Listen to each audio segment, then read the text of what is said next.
Mən arvada anlam güngürməmişəm.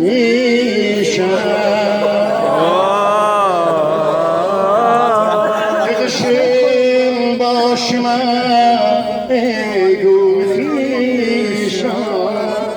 evləmək elədi məni pərim. Çalma hala, bu da arvaddan denizəm daha. Kişinin elinden cana gelmişəm.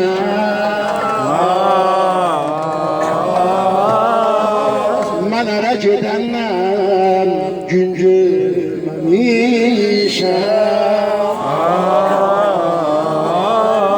Yığışım başına ey dular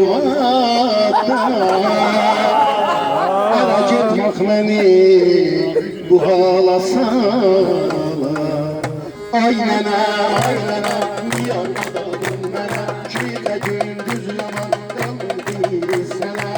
Arva qalmışam, qına qalmışam, özüm özümü dərdə salmışam. Arva qalmışam, qına qalmışam, özüm özümü dərdə salmışam.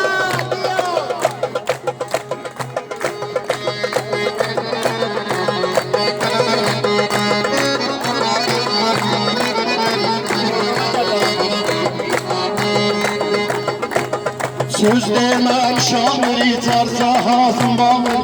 10 günde dersi günde bir gün bizde kalır. Ay nene, niye arvadaldın mənə? Gecə gündüz yaman qalır deyiriz sənə.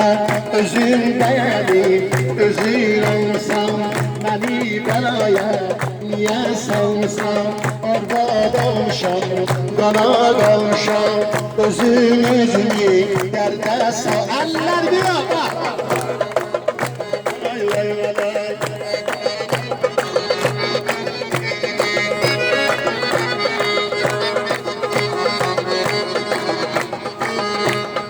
Evlənmə ay dadaşım sən bax mənim sözümə. 5002 yaman arvad deyir üzümə. Ay nənə, niyə arvad aldın mənə?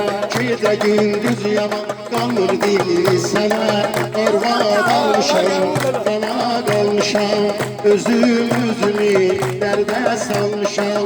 Özüm dəyəli, özün olsan, məni bəlaya nənə.